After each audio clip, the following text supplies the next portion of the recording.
बड़ी जानकारी सबसे पहले आपकी टीवी स्क्रीन पर। एलनाबाद ब्रेकिंग। गठबंधन प्रत्याशी गोविंद कांडा का प्रचार लगातार जारी। एलनाबाद के कई वार्डों में चुनाव प्रचार करेंगे, कई नुक्कड़ और जनसभाएं भी करेंगे गोविंद कांडा। प्रचार पर निकलने से पहले कार्यकर्ताओं से गोविंद कांडा ने मुलाकात की है।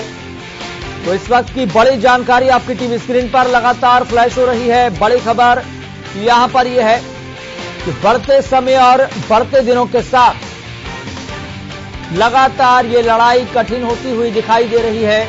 तमाम राजनीतिक दलों की तरफ से, तमाम राजनीतिक दलों के उम्मीदवारों की तरफ से पूरी जान झोंकी जा रही है, पूरी ताकत झोंकी जा रही है, क्योंकि तमाम दलों का मकसद यही है और फोकस अब इसी बात पर है कि किसी ना किसी तरीके से इस उपचुनाव में फतेह हासिल करनी है, जनता के दिलों में जगह बनानी है। लेकिन इन तमाम सवालों का जवाब 2 नवंबर को ही मिल पाएगा। लेकिन उससे पहले की जो राजनीतिक तस्वीरें देखने को मिल रही है, वो इसलिए भी जानना और समझना जरूरी है कि किसी की नाक का सवाल है, किसी की साख का सवाल है। ये देखिए, सीधा हम आपको तस्वीरें दिखा रहे हैं। चुनाव प्रचार में निकलने से पहले गोविंद कांडा ने अपने कार्यकर्ताओं से मुलाकात की थी। ये उस वक्त की ही तस्वीरें हैं जब गोविंद कांडा, जो कि बीजेपी और जेजेपी के संयुक्त उम्मीदवार है, उन्होंने चुनाव प्रचार पर निकलने से पहले कार्यकर्ताओं के साथ मुलाकात की थी। तो तमाम राजनीतिक दल अपनी रणनीति के अनुसार जमीनी स्तर पर सब कुछ इंप्लीमेंट करने की कोशिश कर रहे हैं और सब कुछ तय समय के अनुसार, सब कुछ तय रणनीति के अनुसार चल रहा है। लेकिन मकसद यहां पर यही है कि किसी ना किसी तरीके से इस उपचुनाव में फतेह हासिल की जा सके, इस उपचुनाव में जीत हासिल की जा सके। लेकिन इन तमाम सवालों का जवाब 2 नवंबर को ही मिल पाएगा और 2 नवंबर को ही तस्वीर साफ हो पाएगी कि आखिरकार ये उपचुनाव किसके हक में है, यानी कि कौन सा राजनीतिक दल का उम्मीदवार जीतने वाला है। लेकिन इतना जरूर है कि तमाम राजनीतिक दल इसी जद्दोजहद में, इसी मशक्कत के साथ लगातार चुनावी प्रचार कर रहे हैं कि उनके जो तमाम समीकरण है, जो तमाम रणनीति है, उनके माहौल में पक्ष बनाने की कोशिश करें। तो प्रचार पर निकलने से पहले बीजेपी और जेजेपी के संयुक्त उम्मीदवार गोविंद कांडा ने कार्यकर्ताओं से मुलाकात की थी। ये उस वक्त की तस्वीरें हैं। इस खबर पर ज्यादा जानकारी के साथ मेरे सहयोगी अनूप कुंडू जुड़ गए हैं। अनूप कुंडू, फिलहाल चुनावी प्रचार पर निकलने से पहले गोविंद कांडा ने कार्यकर्ताओं से मुलाकात की थी, लेकिन चुनावी प्रचार कार्यक्रम को लेकर आपके पास फिलहाल अपडेट क्या है? देखिए, जिस प्रकार से रूटीन का हर रोज का जो चुनाव प्रचार का कार्यक्रम रहता है गोविंद कांडा का, वो ही आज इसी प्रकार से रहा। वह सुबह अपने निवास स्थान पर जो अपने कार्यकर्ता होते हैं उनसे विचार विमर्श करते हैं, पूरे दिन की जो रूपरेखा तय की जाती है और उनकी अगर कोई समस्याएं हो जाती हैं तो उनको भी सुना जाता है।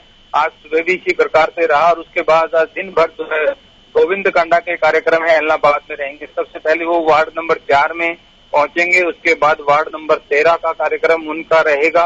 एलनाबाद के वार्ड नंबर 19 में आज उनका रहने वाला है। इसी के साथ जो पालिका बाजार है एलनाबाद का, या उसके बाद की हम बात करें तो एलनाबाद के वार्ड नंबर 5 में वो पहुंचेंगे। पुरानी रेलवे रोड जो है वहां पर भी उनकी एक जनसभा रहने वाली है।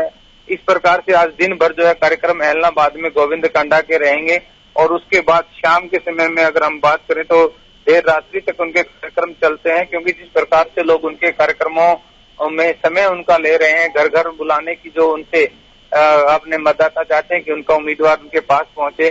तो उसके बाद 2 गांव के कार्यक्रम भी आज रहने वाले हैं, जिसमें रूपाणा, खुर्द और रणधावा गांव रहेंगे। रणधावा तक जाते जाते ये लग रहा है कि 9-10 बज जाएंगे, क्योंकि कार्यक्रम बहुत ज्यादा होने की वजह से और कार्यकर्ता अधिकतर मिलने की वजह से बहुत लंबा समय लगता है। तो आज लगातार वो दिन भर एलनाबाद में रहेंगे और शाम के कार्यक्रम, रात के कार्यक्रम उनके कुछ गांव में भी रहेंगे। अनूप कुंडू, जिस तरीके से राजनीतिक हालात पल पल बदल रहे हैं, क्या ऐसे में इस तरह की एक अनोखी तस्वीर देखने को मिली है जब भारतीय जनता पार्टी और जननायक जनता पार्टी के उम्मीदवार जिस क्षेत्र में अपना प्रचार कर रहे हों, वहां पर भी दूसरे राजनीतिक दलों के उम्मीदवार हों, वो ही प्रचार कर रहे हों? क्या ऐसा क्लैश देखने को मिला है अभी तक? हाँ बिल्कुल, देखिए एलनाबाद के जो रूट प्लान बनते हैं, कई बार ऐसे जो क्रॉस कार्यक्रम देखने को मिल जाते हैं। हमने इस प्रकार से देखा भी है कि गोविंद कांडा का जहाँ कार्यक्रम होता है वहां से कुछ समय पहले इनेलो के जो उम्मीदवार हैं उनके कार्यक्रम रह जाते हैं, लेकिन ये नहीं होता कि सेम समय में ही इस प्रकार के कोई कार्यक्रम मिलते हों। हाँ, ये हो सकता है कि सुबह के समय में किसी गांव में अगर दूसरे उम्मीदवार का कार्यक्रम है तो दोपहर को वहां पर गोविंद कांडा या गोपाल कांडा का कार्यक्रम रहो, तो इस प्रकार के कार्यक्रम भी मिलते जुलते हुए नजर आ जाते हैं। फिलहाल ये सियासत क्या इशारा कर रही है? देखिए, अगर सियासत की बात करें तो दिन प्रतिदिन जिस प्रकार से समीकरण बन रहे हैं और खास करके जिस प्रकार से दिग्गज नेता यहाँ पर उतर चुके हैं, आज जो है रणजीत सिंह चौटाला वो भी हल्का इलाहाबाद में है, रणबीर सिंह गंगवा जो डिप्टी स्पीकर है वो भी इसी में है, पूर्व मंत्री जो रहे हैं कर्णदेव कंबोज आज वो भी हल्का इलाहाबाद में है, गोपाल कांडा भी दिन भर आज कार्यक्रमों में है। इसके अलावा जो राष्ट्रीय अध्यक्ष हैं जेजेपी के डॉक्टर अजय सिंह चौटाला वो भी है। तो इस प्रकार से जो नेताओं का धुआंधार हम कह सकते हैं चुनाव प्रचार है, वो समीकरण तो कहीं न कहीं बदल ही रहा है। चलिए अनूप कुंडू, लगातार आप हमारे साथ बने रहिए, हम आपसे अपडेट लेते रहेंगे।